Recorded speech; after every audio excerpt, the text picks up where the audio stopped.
This is the best, most comforting thing I've made in a long time, and it was so easy to make.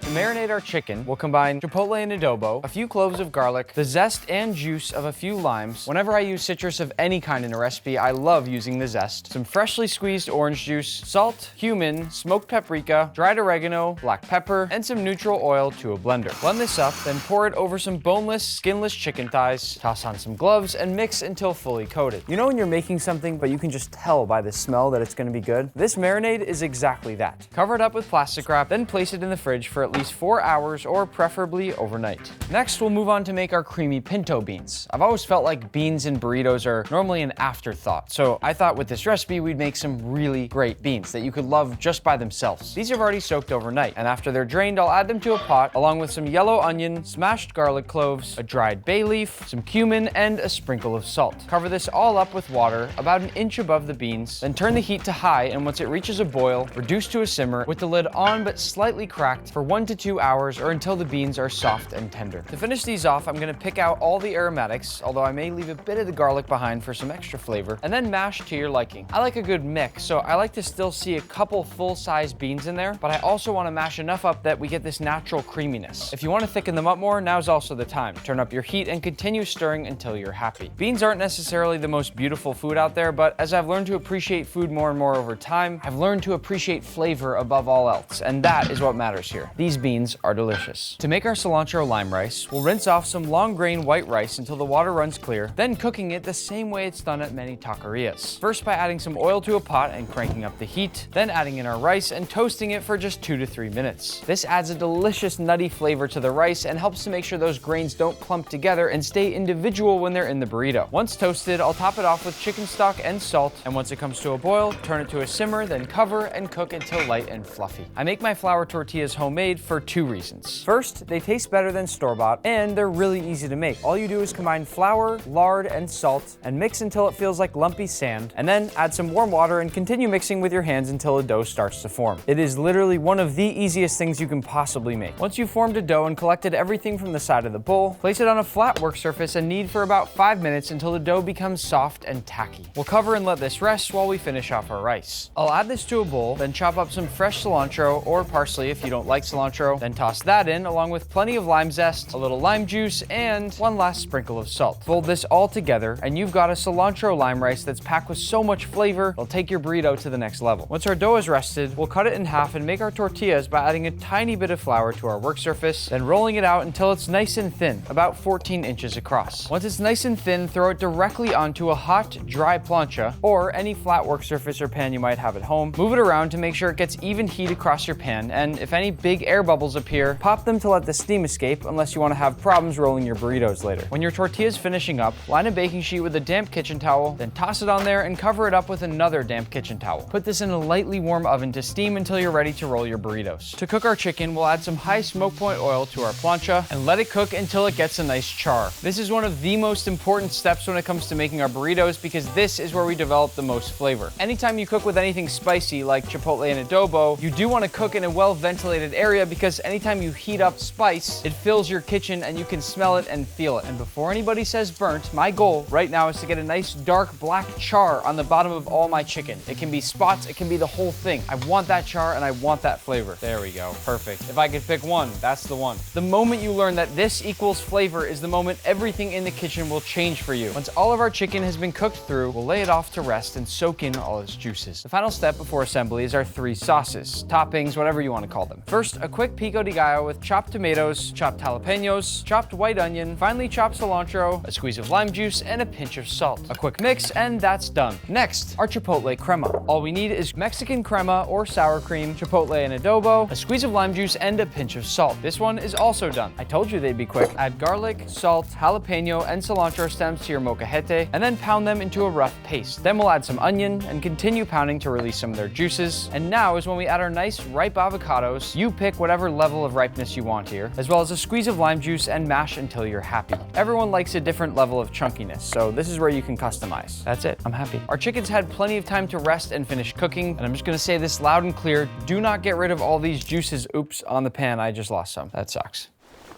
Don't swing yours around, set it carefully off to the side. I'll show you what to do with that in just a moment. For the chicken, I'm just gonna chop it into nice cubes. There's no right or wrong answer here. Now it's just time to eat. I actually like the cubes being in different shapes and sizes. I feel like it makes the burrito more fun to eat, as long as there's no weird stringy bits in there. Do all the work for whoever's eating the burrito, okay? Make sure it's a luxurious bite every time. So I've got myself a bowl. I will scoop my chicken into the bowl. Here comes the best part, besides eating the whole burrito, which is adding all those delicious pan drippings back to the chicken and giving it a quick mix.